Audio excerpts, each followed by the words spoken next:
राहुल एक छोटा सा परिवार का सदस्य है। राहुल अपनी माँ को बहुत चाहता था, किंतु उसकी पत्नी और बच्चे उसकी माँ से बहुत दूर भागते थे। उसे अपने सामने देखना ही नहीं चाहते थे, क्योंकि उसकी माँ की एक आंख नहीं थी, साथ ही उसकी कमर भी 90 अंश पर झुकी हुई थी। वैसे वह अपना सब काम खुद कर लेती, किंतु फिर भी वो उसकी पत्नी और बच्चों के लिए हमेशा खटकती थी। दादी, आप ऊपर के कमरे में जाओ, मेरे दोस्त आ रहे हैं, राहुल के बेटे अमन ने बड़े बेरुखी से कहा। पर बेटा, मैं तो यहाँ दूर बैठी हूँ, राहुल की माँ ने बहुत प्यार से कहा। नहीं, आप उनके सामने मत रहो, वो मुझे चिढ़ाते हैं, अमन ने जोर से डांटते हुए कहा। क्या हुआ अमन, क्यों चिल्ला रहे हैं? राहुल की पत्नी रोशनी ने किचन से ही आवाज लगाई।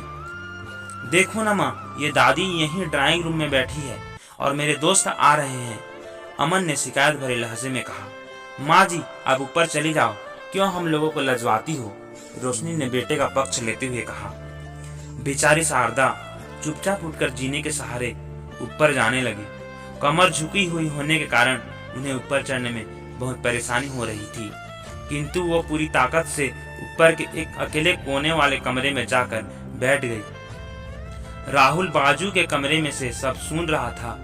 उसे कष्ट हो रहा था कि उसकी माँ को अपमानित होना पड़ रहा है, किंतु वो असहाय था।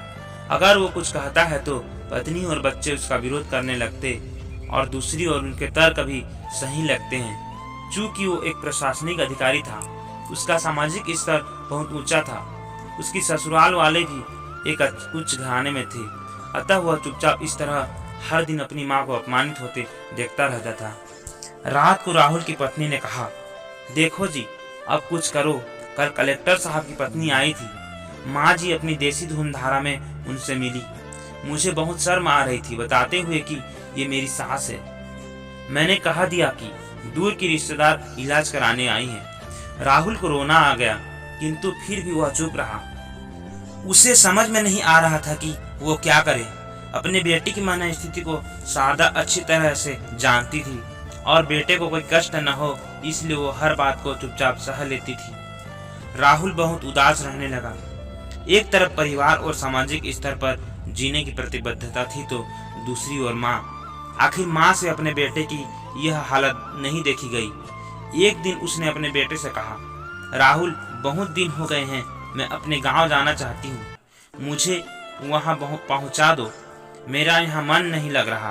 किंतु माँ, वहाँ तो कोई नहीं है, तुम्हारी देखभाल कौन करेगा? राहुल ने आश्चर्य से पूछा।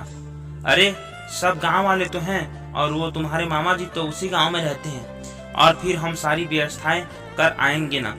रोशनी को तो जैसे मन की मुराद मिल गई हो। हाँ बेटा, बहुत सही कह रही है, शारदा ने लंबी सांस लेते हुए कहा। राहुल जानता था कि गांव में माँ की देखभाल करने वाला कोई नहीं है, लेकिन अपनी पत्नी की जिद के कारण वह अपनी माँ को गांव में छोड़ने के पर विवश हो गया। माँ को गांव छोड़कर आते वक्त उसे रोना आ रहा था, तथा अपनी बेबसी पर गुस्सा भी, किंतु परिवार और पत्नी और समाज ने उसके इन मनोभाव को दबा दिया, और वो सुकून सा महसूस करने लगा। कुछ दिनों के बाद उसके चाचा, जो लंदन में रहते थे, आने वाले थे। जब राहुल बहुत छोटा था,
को देखने लगी।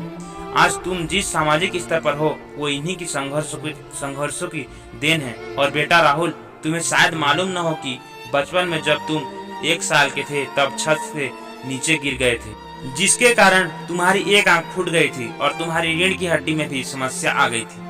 तब तुम्हारी इस कुरूप माँ ने अपनी एक आंख और अपना बोन मैरो तुम्हें देकर इतना सुंदर स्वरूप दिया था। रोशनी बेटा, इतने सालों तक संघर्ष करके बेटे को प्रशासनिक अधिकारी बनाने वाली इस संघर्षशील औरत की तुम लोगों ने यह दशा कर दी। तुम्हें ईश्वर कभी माफ नहीं करेगा। डॉक्टर राजेश की आंखों से अश्रु जलधारा बह रही थी। अब भाभी, आप मेरे साथ लंदन जाएंगी, यहाँ इन स्वार्थी लोगों के बीच नहीं रहेंगी। डॉक्टर राजेश ने शारदा से कहा। राहुल को तो काटो तो खून नहीं था।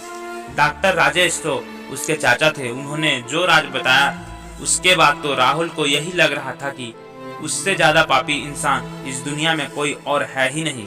वह दौड़ता गया और माँ शारदा के कदमों से लिपट गया। माँ, मेरा अपराध अक्षम्य है। मैं जानबूझकर चुप्पी साधे रहा, आपका अपमान करवाता रहा।